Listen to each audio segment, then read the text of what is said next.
Okay, let's unpack this. Did you know that in Dazzland, the country we're diving into today, there are over 52,000 hairdressing salons? Wow. Think about that for a second. It's an everyday service, yes, but on an absolutely epic scale, isn't it? It really is. And here's the kicker. A staggering 80% of those are independent small businesses with fewer than 10 staff. This isn't just about big numbers. It paints a picture of intense local competition. Precisely. That sheer volume actually hides a surprisingly complex and, incredibly diverse market. It's far from just a simple transaction. It's a deeply personal service built on trust and, skill. Absolutely. And that fascinating complexity is exactly what we're tackling today. We're taking a deep dive into the world of hairdressing in Dazzland with a special focus on a major player named Trimayr. Right. Our information comes from a detailed stack of sources, including their annual reports, various news articles, and perhaps most surprisingly, a personal blog from a hairdressing apprentice, which offers some incredibly candid insights. That should be interesting. Our mission here is to sort of unravel what makes this industry tick, how a giant like Trimayr navigates such a fragmented, personal, and utterly essential market, and, what unique business lessons it offers. Yeah. We're looking for those aha moments that will leave you truly well-informed about a sector you might never have considered in such depth before. Okay, so let's set the stage for Dazzland's hairdressing scene. We've got those 52,000 salons, predominantly small operations, like you said, but then you have larger local businesses with multiple branches, and at the top, 6 nationwide chains. Right, the big players. 2 of those are company-owned, but 4, like Trimayr, primarily operate on a franchise basis. And what's striking is the breadth of services these salons offer.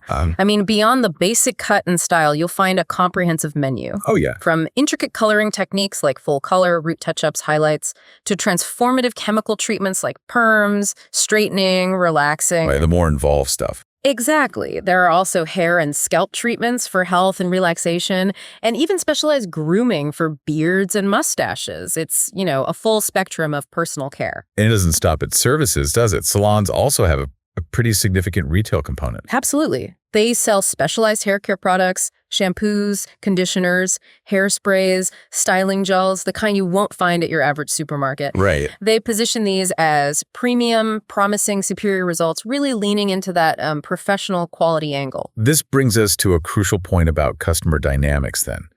Haircuts are a recurring necessity, right? And so are many chemical treatments if you want to maintain a certain look. This creates immense customer loyalty. Definitely. People often stick with the same salon, and even more so with the specific hairdresser they know and trust. Yeah, that relationship. It's a very personal relationship, almost a ritual for many people. That deep loyalty is interesting, especially when you consider the pricing. Most salons charge women more than men for comparable services. That's true. While this generally reflects the longer time required for women's styles and treatments, it also suggests a different market perception of value, doesn't it? Maybe. It absolutely does, yeah. And it highlights how the market segments itself.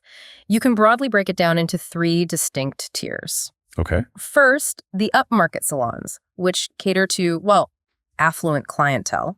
They boast attractive, often luxurious premises, employ highly trained staff, and naturally command higher prices. Got it. Fancy places. Right. These are typically found in city centers or exclusive malls, and their customers are usually more open to buying additional higher value services too.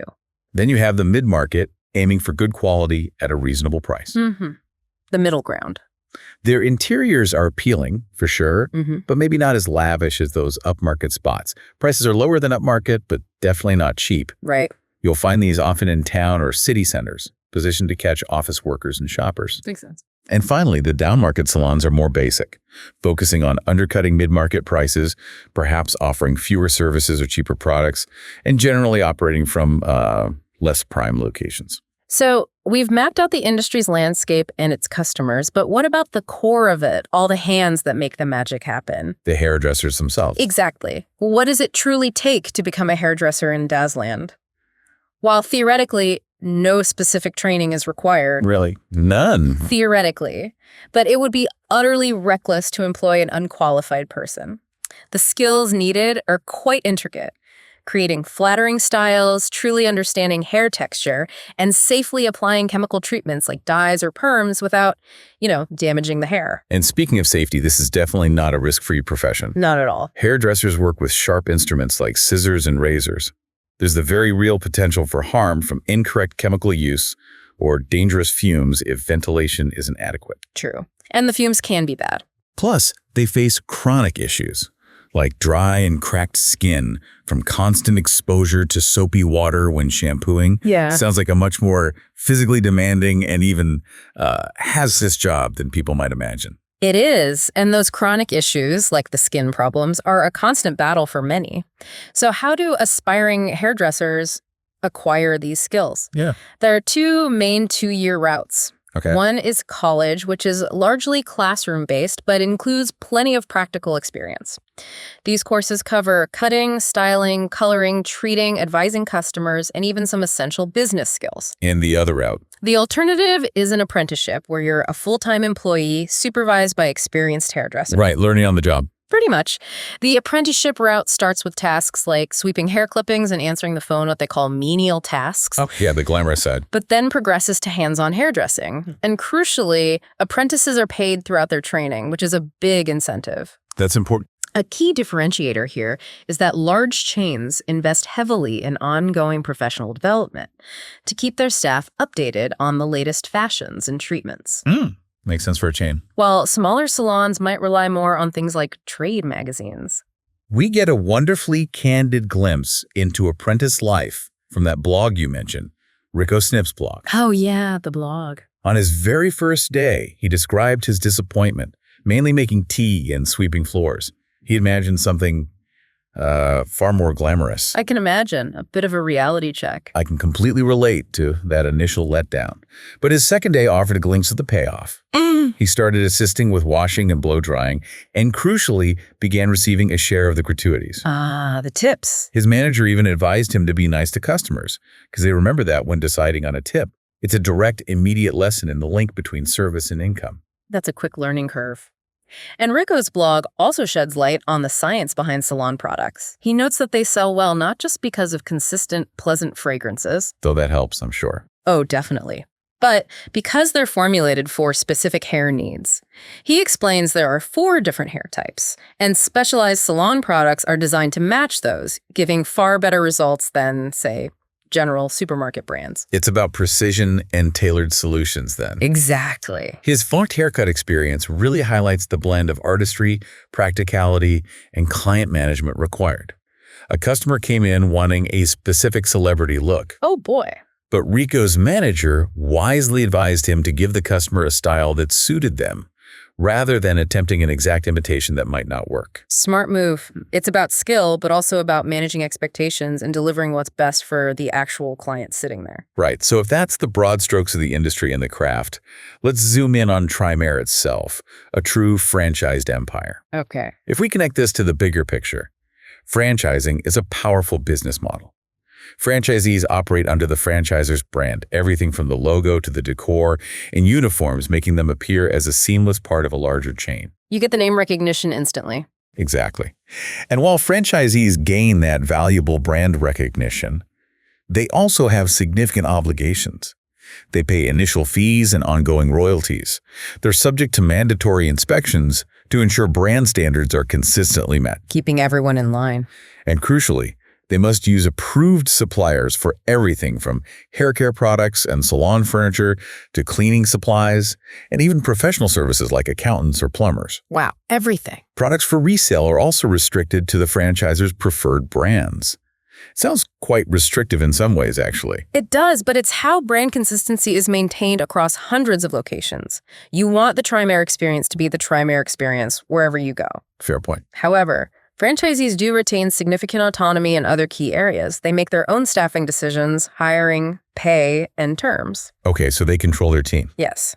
They can lease or buy their own premises, though subject to franchisor approval for location suitability. Yeah. And importantly, they set their own prices based on local market conditions.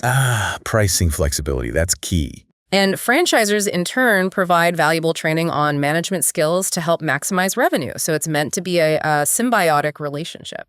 Trimayr's journey is quite the story. It started with Magda Trimayr, who began as an apprentice way back in the 1960s. A long history. She opened her first salon in 1974 and quickly became famous for her innovative styles, even attracting celebrities. She capitalized on her fame, expanded with upmarket salons, and then in 1986 launched the mid-market Trimayr Pop brand. Building an empire. Trimayr was listed on the Dazzlandian Stock Exchange in 2003 after Magda had retired. What's particularly noteworthy is their strategic shift in 2005. Trimayr's board decided to transition from owning all salons to primarily a franchised operation, disposing of most of their company-owned locations. That's a big change. Why franchising? Faster expansion, less capital tied up in property, standardized operations, lots of potential reasons.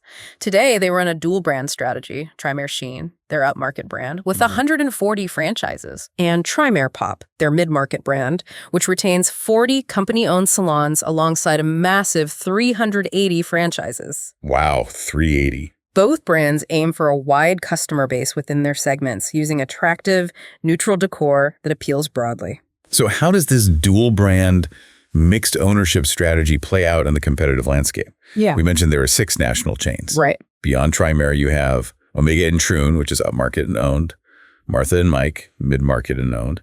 Then there are other franchise players, Like Fox and Tiffin, focusing on a younger mid-market crowd, Norman and May, also mid-market, but aiming for more affluent customers, and Palo and True, which targets the affordable end of the mid-market. It's a fascinating mix, actually. You can see the segmentation clearly. Some, like Fox and Tiffin, clearly target a younger demographic, while others, like Palo and True, go for affordability. Right. This intense segmentation means competition isn't always broad, it's often hyper-local. These national chains compete fiercely, not just with each other, but also with independent salons in specific locations. A prime example is Capital City's Bartimer Street, where you have an Omega and Troon, a Trimayr Sheen, and 4 independent upmarket salons, all vying for customers within like a few blocks. Intense. Okay, let's dive into Trimayr's operational core then, starting with how their salons run and how they track performance. Sure. Each franchise salon has a principal, who is essentially the business owner. Interestingly, they don't necessarily have to be qualified hairdressers. Oh, really? Yeah, and they can even own multiple salons. The principal is fully accountable for the salon's operations and handles customer complaints. So more of a manager or owner role. What's truly powerful here is Trimayr's use of technology. Every salon is equipped with electronic point of sale or POS systems. Right, the tills. Exactly. But they do more than just take money. They provide daily reports on revenue from styling, treatments, and retail sales. These systems also meticulously track individual customer visits, including waiting time and service time. All of this data automatically uploads to Trimayr's head office daily. This isn't just about tracking sales, it's a real-time intelligence hub. So they're collecting a ton of granular data. Trimayr translates this into a range of key performance indicators, or KPIs. Yes, the KPIs. Average spend per customer, new customer numbers, existing customer retention, average waiting time, average service time, staff turnover, and revenue per square meter. They're tracking everything. Principals receive monthly feedback on their rankings, and underperforming salons are at risk of not having their 5-year franchise agreement renewed. High stakes. They also use a business intelligence system, a BIS, to supplement these KPIs with even more reports from both structured and unstructured data, offering truly deep insights. Moving to Trimayr's head office functions, located in the fashion district of Dazzland's capital city. The franchise recruitment department is absolutely crucial. Finding new owners. Yes. They actively compete for new franchisees against rivals, attending industry exhibitions, and following up website leads. They thoroughly evaluate potential candidates and help set up new salons. Once a salon is up and running, franchise management takes over. They encourage and support franchisees, reviewing those monthly KPIs we mentioned. Checking performance. Addressing any performance deterioration they spot in the data, conducting inspections, and of course calculating the monthly royalties payable to Trimayr. Keeping the ship running. They're also responsible for managing the 40 company-owned Trimayr salons, ensuring they meet the same high standards. A truly innovative department is hair technology. This team of experienced hairdressers focuses on creating new hairstyles and evaluating products. Staying ahead of trends. Exactly. They aim to keep Trimayr at the absolute forefront of fashion, often appearing on TV and social media or being quoted in magazines. They even collaborate with clothing designers to ensure hairstyles complement current fashion trends. That's smart integration. And they actively seek exclusivity on promising new products to sell under Trimayr's own brand. It's about shaping the future of hair, really. And backing all of this up, you have the essential marketing and administration teams handling everything from brand promotion and their website to HR, information systems, and legal functions. The backbone. And the finance department, of course, for all internal and external accounting, keeping the whole empire running smoothly. One of Trimayr's core assets, embodying its legacy, is the Trimayr Academy. Established by Magda Trimayr herself back in 1998, it serves as a central hub. Right, the training center. It trains apprentices, qualified hairdressers, including those from franchises, and provides continuous professional development on new styles and treatments from the hair technology department. What's unique about the Academy is that teaching staff are experienced hairdressers seconded for one-year periods from salons, which is considered a highly prestigious assignment within the company. So real-world experience feeding back into training. Exactly. Yeah. Trainees get both classroom instruction and invaluable practical sessions on unpaid volunteers. Plus, there's a compulsory induction course for all new salon principals, The business side. ensuring they have the business skills to run a successful franchise, not just the hairdressing know-how. Fiona Regan, who started as an apprentice under Magda herself, has been the head of school since the Academy's founding, Wow, since 98. which speaks volumes about her dedication and expertise. Definitely. So how healthy is this finely tuned empire financially? Let's look at Trimayr's financial pulse for 2024. Okay, the numbers. Their total revenue climbed to $237.2 million, up from $216.2 million in 2023. What really tells the story here is how diversified those revenue streams are. Right, not just one thing. $113.1 million from franchise royalties, a significant $52.3 million from product sales to franchisees, $9.4 million from training, and $62.4 million from their company-owned salons. That's solid growth, and the profitability numbers look good too, right? Yeah. Operating profit growing from $61.7 million to $74.1 million. And profit for the year jumping from $47.1 million to $57.9 million. Looking at their balance sheet, we see an increase in total equity and a decrease in loans and lease liabilities. Which generally suggests a strong financial position. Yeah, it gives them flexibility and resilience. Okay. If we compare Trimayr with a competitor like Palo & True, which is a purely franchised mid-market chain, the scale difference becomes clear. How so? While Trimayr's total revenue for 2024 was $237.2 million, Palo & True's was $186.6 million. This highlights the impact of Trimayr's mixed model, especially the revenue from those 40 company-owned salons. Okay. What's also notable is Palo & True's significantly lower training revenue, just $2.6 million, compared to Trimayr's impressive $9.4 million. Underscoring the value of Trimayr's Academy, I guess. Exactly. It's a real differentiator and a profit center. And finally, let's touch on a fascinating legal aspect that often flies under the radar in this industry, non-compete agreements. Yes, the non-compete. These clauses in employment contracts restrict employees from working for competitors after they leave. In an industry like hairdressing, where skills are highly transferable and customer loyalty to a specific hairdresser is key. Which we talked about earlier. Right. This could significantly impact a hairdresser's career path if they want to move, say, down the street to another salon. This raises an important question of enforceability, though. In Dazzland, for a non-compete clause to be upheld, it must be reasonable. Reasonable meaning. This means it needs to be specific about competitors, for example, limiting it to salons within walking distance of the former employer, and it must be time limited. How long? Dazzling courts typically consider anything over 6 months after leaving an employer as unreasonable. It's a delicate balance between protecting a business's legitimate interests and allowing individuals the freedom to work and build their careers. Makes sense.